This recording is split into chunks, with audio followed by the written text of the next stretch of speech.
Halo, kita ketemu lagi di mata pelajaran PPKN.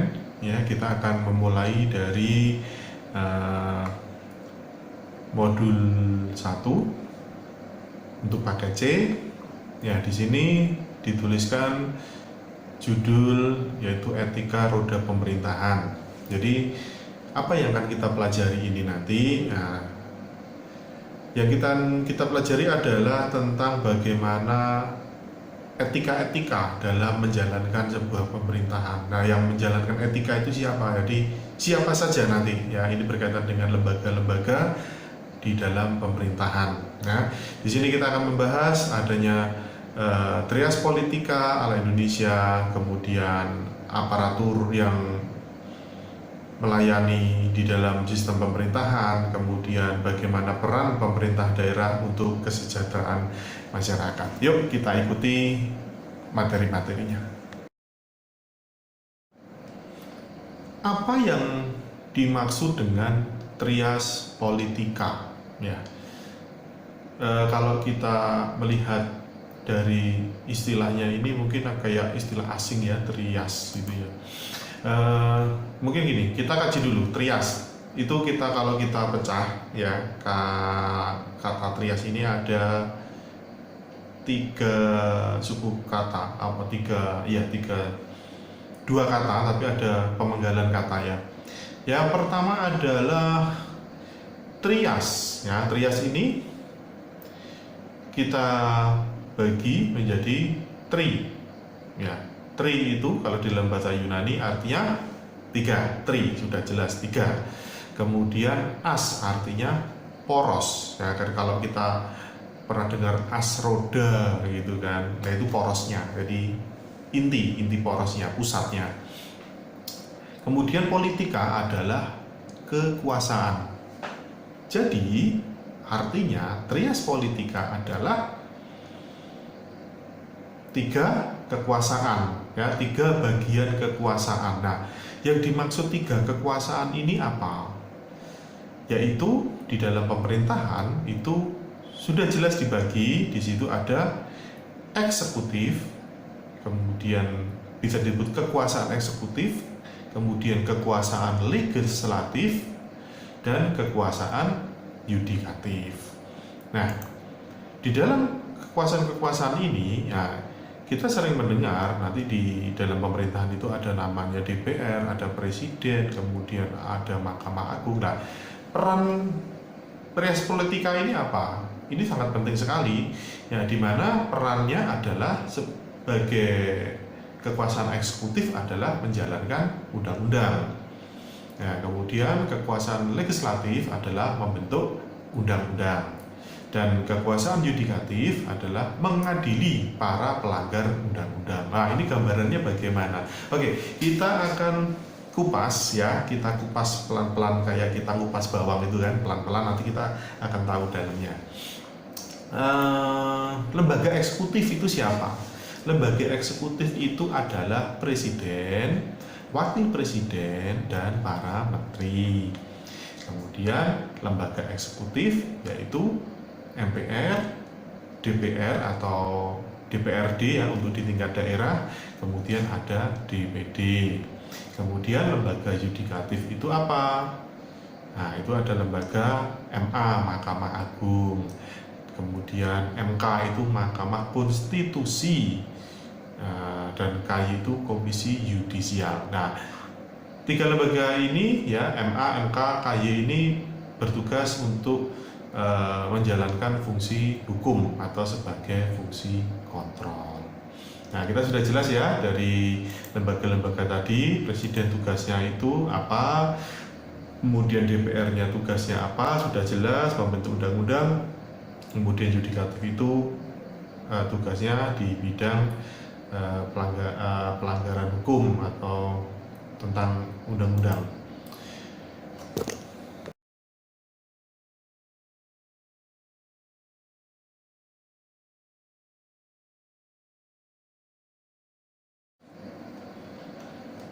Lalu apa yang melandasi adanya trias politika itu? Pasti ada. Kalau di Indonesia sudah jelas landasan hukum kita Pancasila, ya. Pancasila yaitu ada butir-butirnya, ya, butir-butir Pancasila itu kemudian dijabarkan lagi di dalam UUD 1945. Nah, isinya apa? Secara garis besarnya bahwa yang pertama tentang negara, ya, bunyinya adalah melindungi segenap bangsa Indonesia dan seluruh tumpah darah Indonesia dengan berdasar atas persatuan dengan mewujudkan keadilan bagi seluruh rakyat Indonesia. Kemudian negara hendak mewujudkan keadilan sosial bagi seluruh rakyat. Yang selanjutnya adalah negara yang berkedaulatan rakyat berdasarkan atas kerakyatan dan permusyawaratan perwakilan. Kemudian negara berdasar atas ketuhanan yang Maha Esa menurut dasar kemanusiaan yang adil dan beradab. Jadi sebenarnya trias politika itu berfungsi untuk apa sih? Para lembaga-lembaga ini bekerja untuk menjalankan pemerintahan. Tujuannya adalah membuat sebuah kedaulatan. Nah, kedaulatan itu apa? Kedaulatan itu sebuah kondisi di mana sebuah kekuasaan yang dimiliki oleh pemerintah atau penguasa itu digunakan untuk kemakmuran rakyat, untuk kesejahteraan rakyat. Jadi sebenarnya fungsi-fungsi pemerintah ini mulai dari eksekutif, legislatif, dan yudikatif ini adalah alat, ya, mereka alat untuk menjalankan sebuah pemerintahan yang bertujuan untuk membangun masyarakat, membangun negara. Jadi pembangunan ini bentuknya banyak, bisa pembangunan dalam bidang infrastruktur atau pembangunan di bidang pembangunan sumber daya manusia. Jadi banyak sekali fungsinya. Nah, kalau negara tidak ada aturannya kan tidak mungkin negara ini bisa jadi baik. Kemudian kita hidup di negara ini aman, kemudian kita bisa melakukan perjalanan dengan menikmati jalan, kemudian sekarang aja kita bisa menggunakan akses-akses komunikasi dengan adanya internet. Ini kan juga bentuk-bentuk bukti bahwa trias politika di Indonesia itu berjalan dengan baik. Nah, oleh sebab itu di dalam pemerintahan pasti ada komponen-komponennya. Nah, kita akan lihat komponen apa saja yang menjalankan roda pemerintahan ini.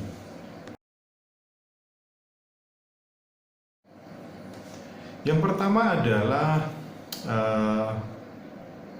pelaksana pelayan negara, itu disebut sebagai aparatur sipil negara atau ASN, ya. Kalau dulu istilahnya PNS, pegawai negeri sipil, tapi sekarang istilahnya diganti aparatur sipil negara.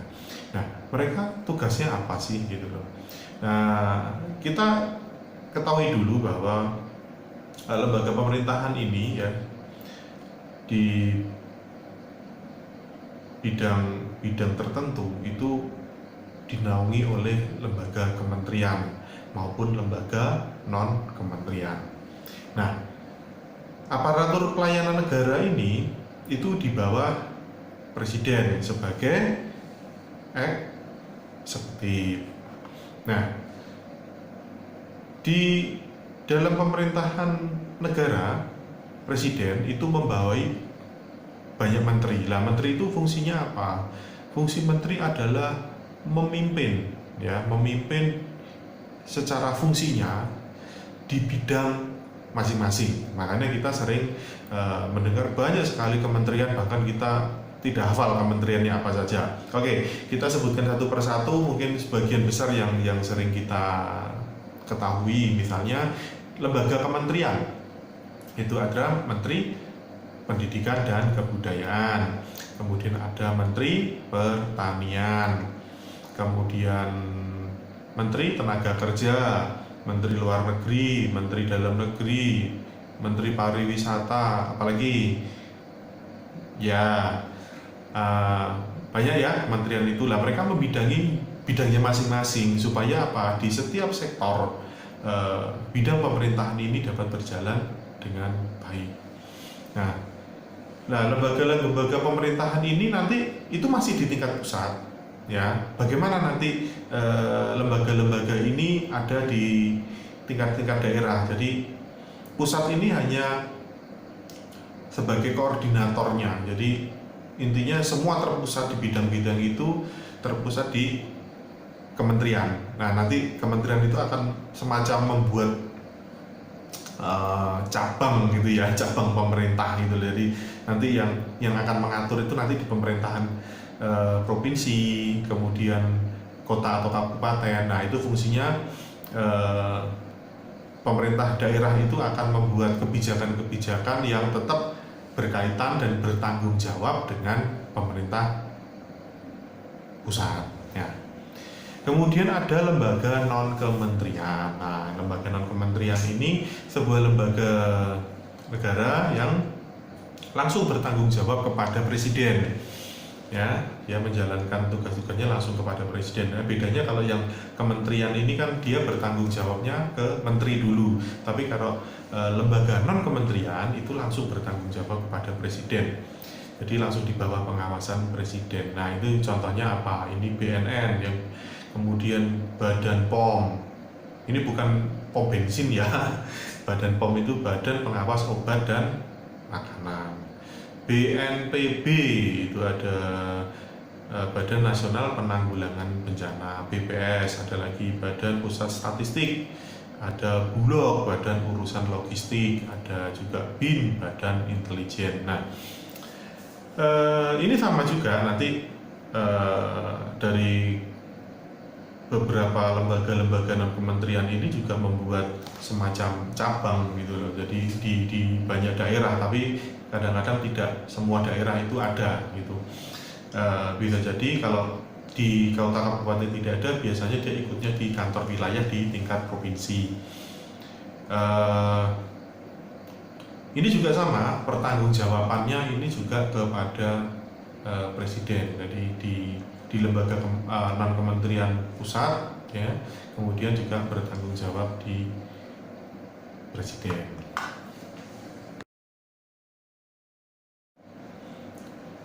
Bagaimana dengan peran pemerintah daerah seperti yang saya sampaikan tadi ya? Pemerintah daerah pasti juga punya kewenangan tersendiri.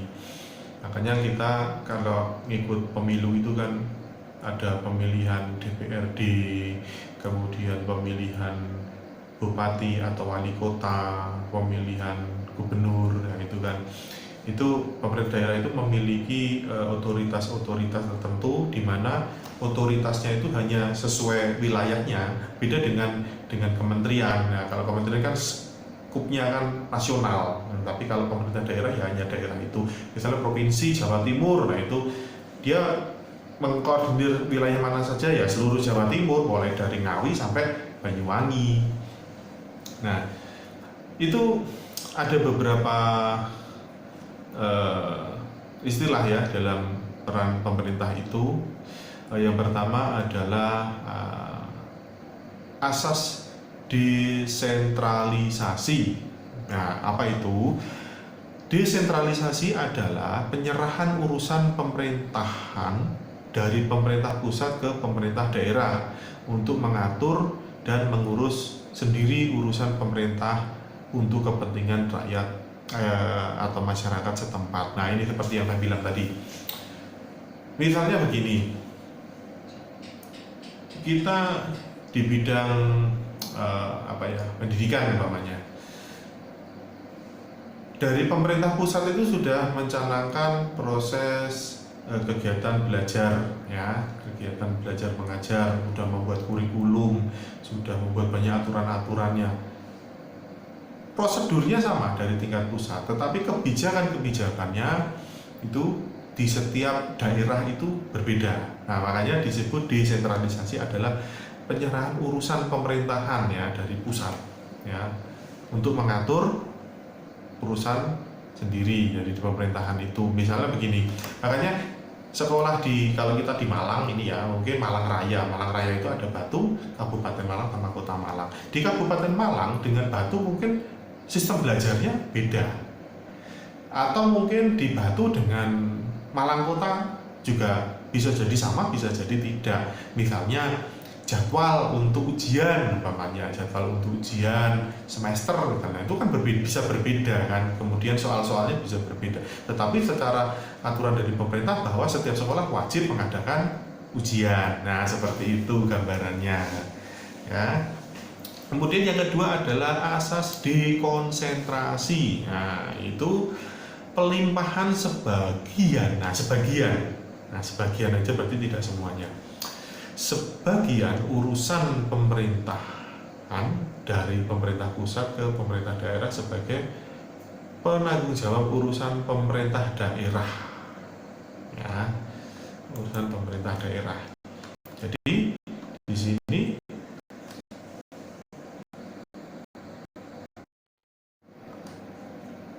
kita memahami jadi peran pemerintah daerah itu. Ada satu lagi yaitu asas tugas pembantuan. Jadi pembantuan sudah jelas, membantu ya, adalah penugasan dari pemerintah pusat, di atasnya pemerintah daerah ya ini ya, untuk melaksanakan tugas-tugas tertentu. Nah dari asas-asas ini kita sering mengenal dengan otonomi daerah.